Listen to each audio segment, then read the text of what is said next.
2009 കേന്ദ്ര സർക്കാർ ഇന്ത്യയിലെ എല്ലാ പൗരന്മാർക്കും വിവിധ ഏജൻസികൾ വഴി ശേഖരിച്ച അവരുടെ വിവരങ്ങളെ കോർത്തിണക്കുന്ന 12 അക്ക തിരിച്ചറിയൽ നമ്പർ ആധാർ കാർഡ് മുഖേന നൽകുവാൻ തീരുമാനിച്ചു.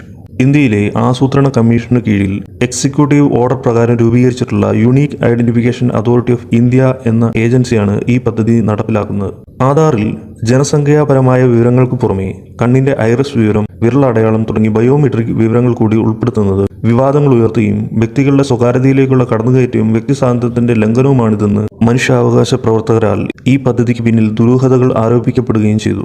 ആഭ്യന്തര സുരക്ഷ ഉറപ്പാക്കാനാണ് ബയോമെട്രിക് വിവരങ്ങൾ ഉൾപ്പെടുത്തുന്നതെന്നായിരുന്നു അധികൃതരുടെ വിശദീകരണമെങ്കിലും അമേരിക്കൻ കമ്പനിയെയാണ് ഇതിന്റെ ചുമതല ഏൽപ്പിച്ചതെന്നത് പദ്ധതിയെക്കുറിച്ച് ആശങ്ക വർദ്ധിപ്പിച്ചു. 2012 ചില സംസ്ഥാന സർക്കാരുകൾ ആനുകൂല്യങ്ങൾ ആധാർ കാർഡുമായി ബന്ധപ്പെടുത്തി. ഈ തീരുമാനം ചോദ്യം ചെയ്ത് കർണാടക ഹൈക്കോടതി മുൻ ജഡ്ജി KS പുട്ടസ്വാമി ഇതുമായി ബന്ധപ്പെട്ട ആദ്യ റിട്ട് സുപ്രീം കോടതിയിൽ സമർപ്പിച്ചു.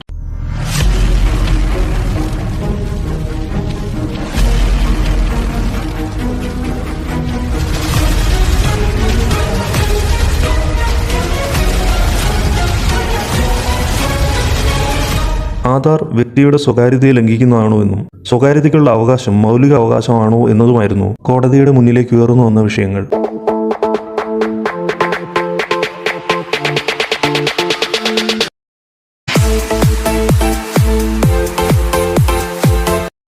സ്വകാര്യതാ അവകാശം വ്യക്തമായി പരിശോധിക്കണമെന്ന ആവശ്യമുയർന്നതോടെ 9 അംഗ ഭരണഘടനാ ബെഞ്ച് സ്വകാര്യതയ്ക്കുള്ള അവകാശം ജീവിക്കാനുള്ള അവകാശത്തിന്റെ പരിധിയിൽ വരുന്നതാണെന്ന് വിധി പറയുകയും സ്വകാര്യത മൗലിക അവകാശമല്ലെന്ന MB ശർമ്മ, ഖരക് സിംഗ് എന്നീ കേസുകളിലെ വിധികളെ അസാധുവാക്കുകയും ചെയ്തു.